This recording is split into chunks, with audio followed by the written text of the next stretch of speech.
I think the moment where I was like, oh, this is going to be special is the same moment everyone has it in the drum corps world, where like the show announcement, like to the members, like whenever they showed us like the intro and then like the poem, the like, I remember the sound.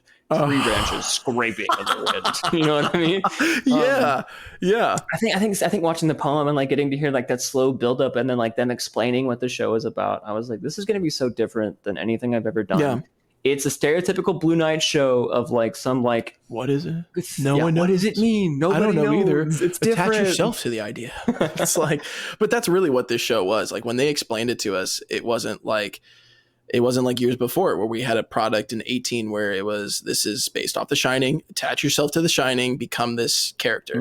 And 19 was like, this show is called I Remember Everything. And this show is about your memories in, you know, wherever, drum corps, life, all of these things. So this is kind of your guys' show. So like attach yourself to like whatever it is for you, like legitimately. So yeah, I really bought into that too. Like I always saw the show as like what you're saying, like what like the moment in your life that like changed you as a person, or like the memories in your life that changed you as a person, and how they shaped that into who you are now, and how you became like who you are today, and how you could like, you remember it vividly. Like I remember the tree branches scraping in the wind. Like, yeah, like those small details, you just remember that. Like the oatmeal you had to eat in 16 that turned you into who you are now. Yep, got to bring it back. all the stuff that I went through, especially after going through such a hard summer in 2018. Yeah. Right. Like going from 2018 to like this concept of like some event changed you into who you are as a person. And that's what the show was about. And so I really connected with that. And I really felt like I had something to prove. Because like I got kicked for good reason. I got beaten down and kicked down a lot in like 18. And for good reason, again, I need to clarify that.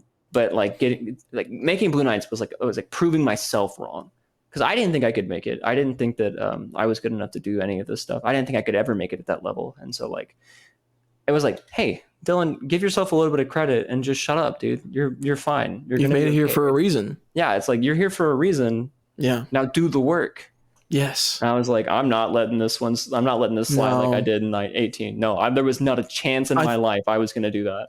I think that's why I was so like hard on myself, because I was like, bro, now that we've actually like, because you get to see your friends as you go through the activity, you see your friends who move on and go to all these other places, and you watch some of your friends like become soloists at like top groups, or just finish in final like top 3, and just like you see some of your friends go get rings, and you're just like, bro, if I could get a taste, like if I could just understand what, you know what I'm saying, and then you make it there and you're like, I can't, like I gotta make sure I make every moment count. You know what I'm saying? That's why for me, I put so much pressure on myself every day, because I was like, I gotta make every single moment of this count. I have to like work my ass off to make it. So something that stood out to me so early on, and how I knew this was going to be different, like from my perspective, was in the beginning of spring training, the concept of the member experience is truly the number one priority in this activity.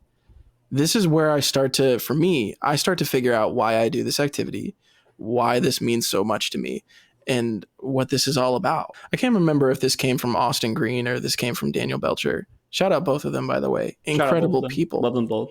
Amazing people. I forgot who it was, but we started in spring training at the very first housing site, and it would start in the evening blocks where you would come back from dinner and it was brass, and we were all together. And at the beginning of the block, we would all come together inside the circle, and it'd be like, at the beginning of this block, go meet 3 new people today. And you're going to go talk to 3 new people for 5 minutes each. And you're going to go like learn about them for real. Not just like you're going to talk to like other people, you know? And it was like that from there. It didn't feel like forced either. It was kind of just like, oh, cool. Okay. It was like speed dating drum corps. Yeah. We were just trying to find stuff to do, because it got, snowed out for the first week. It snowed in May. Snowed in May, and we couldn't do anything. I'll never forget the day that we had to do like the drill where we're lying, or not drill, the exercise where they had us lying on our back in the wet grass, and it was like 40 degrees. And it was, I think that picture's still out there somewhere. Yeah, it got posted to like Couchman, and they were like, man, we want to do what the Blue Knights are doing. And I was like, I was having such a terrible time on that day. I was was like, so yeah, that was cold. actually a really hard day.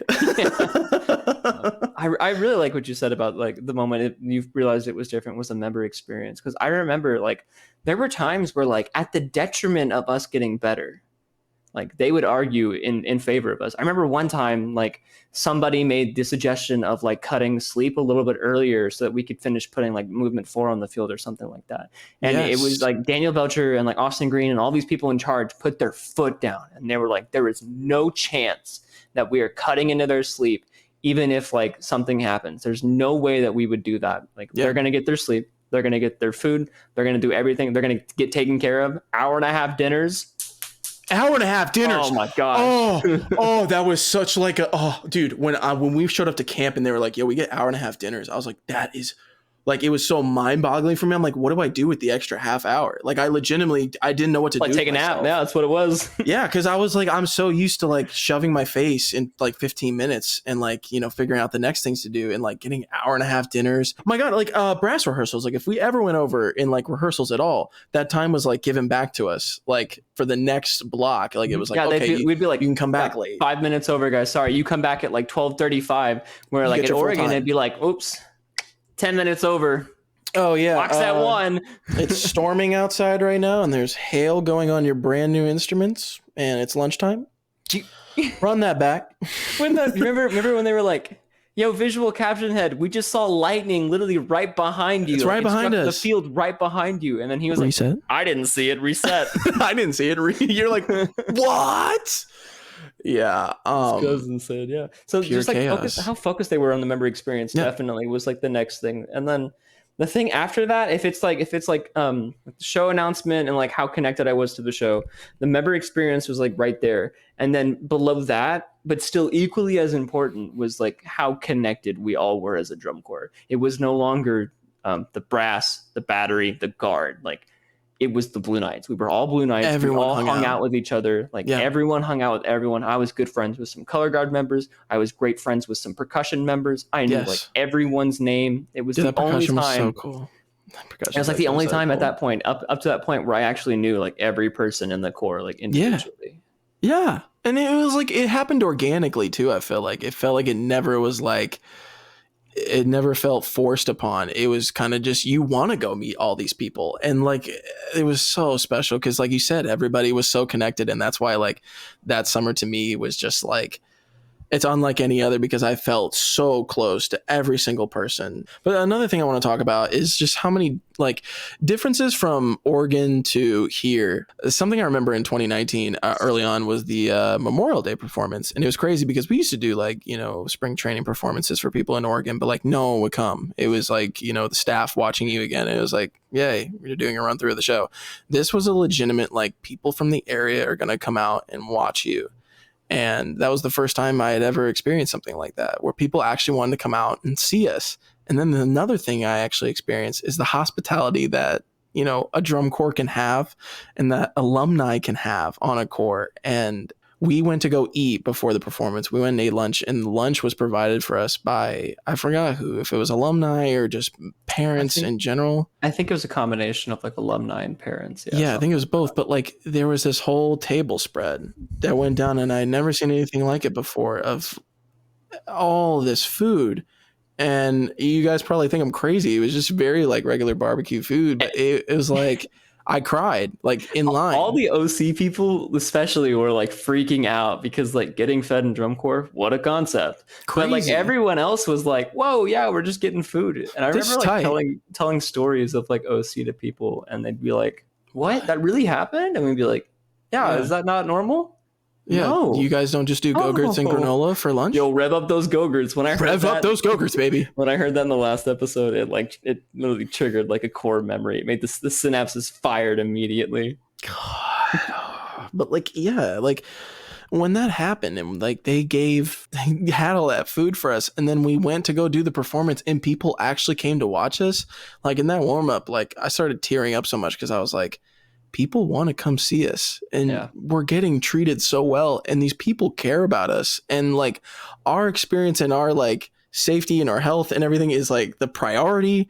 And we're also working really hard. Like we're working really hard and all of this stuff is happening. I feel like it's just, you're hitting, I was hitting like my dream, and it was just like, this is everything I've wanted this activity to be. So that's why I got so emotional about that.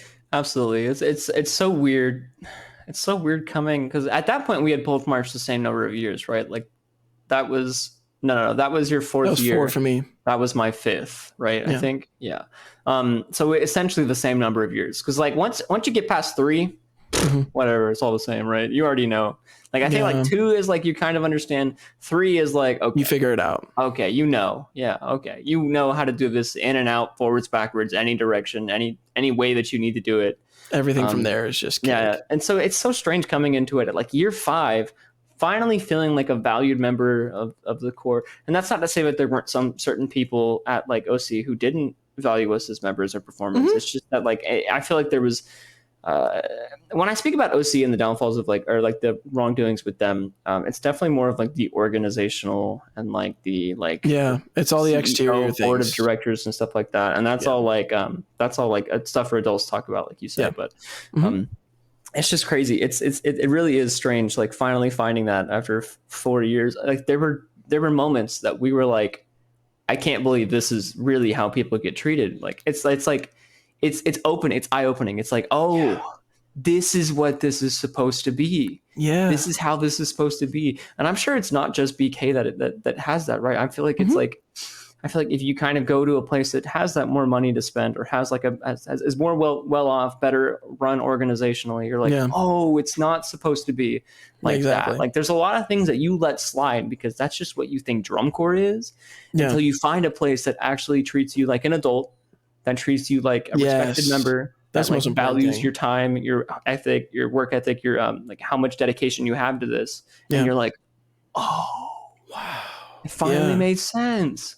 It was insane. And like also it felt like you said, like getting treated like adults. I feel like lights out wasn't like a thing you could get punished for if you came in even like a minute late. It was kind of like, I mean, I think we had some like nights in Denver, like at Inglewood, where we got to like just go out and kind of like see the city after like a performance. And like I remember we came back like a little late, and like everybody's still up, like lights out is there, but like no one's like yelling at you when you're coming back. It's like, oh, where'd you go? Like cool. And like, bro, like how about during spring training when we were across from the Taqueria? And like people would just like people would just go to is such a great thing. We would all go to the Taqueria together. Like, bro, in 18 we had a core meeting because 3 kids went to a McDonald's on a lunch break. They didn't even go to McDonald's. Remember, they had it Uber to them. Yeah, they didn't even make it to them. They didn't even go to it. Yeah. Yeah, and I remember like we had a whole meeting about that, and they almost all got like kicked out. Like it was like a whole insane. And like this thing, like bro, like in California when we got there, like I remember we all Ubered over to In-N-Out for lunch, and we came back, did the block, and went to the Rose Bowl that night. Like I remember that, yeah. Or how like when it was like a free day the next day, like we would go stay with some friends we had in the area. Like we went and stayed with Josh Sanchez, Sandy. Shout out Josh. Or like Riley Jerebeck at San Antonio, right? We went and stayed with them. Remember we saw Luke Pistachio? We did see Luke Pistachio. I sometimes forget that actually happened because it feels like such a fever dream. But I forgot until right now. But I remember we did. It was very brief. All those fun times, or like the Inglewood you were talking about. We went out and had Denny's at like 2 a.m. Yeah, and it was fine. Like it's okay. They had trust in us. You know what I was saying? They're like, you're adults. Like the majority of the age of the Corps was about like 18, 19. I think at that time it was a much older actually Corps, so it was like 19, 20-ish. Everyone was like 17, 18, or 19 at least. Yeah, we were all like old enough to know right from wrong. Like it was the Florida boys who were like the young ones. Yeah, they were. Yeah, they were. It was they were the youngest ones. The Florida boys. That's a good name for them. They were the best, dude. All 3, fucking Tiger, Demo, and Luke, bro. Shout out. My god, shout out all of them. I love them so much. Did you ever feel like Viz rehearsals were like super chill, and it always was like fun to go to a Viz rehearsal, and then like brass rehearsal, like you got your ass kicked in, and that was kind of like the general thing. And then we got to BK, and those things switched. And it felt like for me, those things switched. I hated going to like, I love visual and I love doing all that, but like visual rehearsals were terrifying. Like those were the things I was like, I know I'm going to go get my ass kicked in visual rehearsal and then go get taken care of in brass block. Yeah, I definitely I feel that. Yeah, I feel like but that's probably just because at BK our weak point was the visual. Yeah. And so like our brass was doing pretty decent, but our visual was falling behind where the rest of the core should have been. And also like part of it was like Zach, I think that was his name, the caption head. Yeah. I really liked him a lot. I loved him, and this BD mentality of like, we're gonna get stuff done, we're gonna be great, and like either you're gonna come or we're gonna make you great, right? And so like it took a while for us to kind of like click that connection of like, okay, let's just go willingly instead of like having to be drugged there, right? Yes. Yeah. And then I definitely could have done without yoga like every day.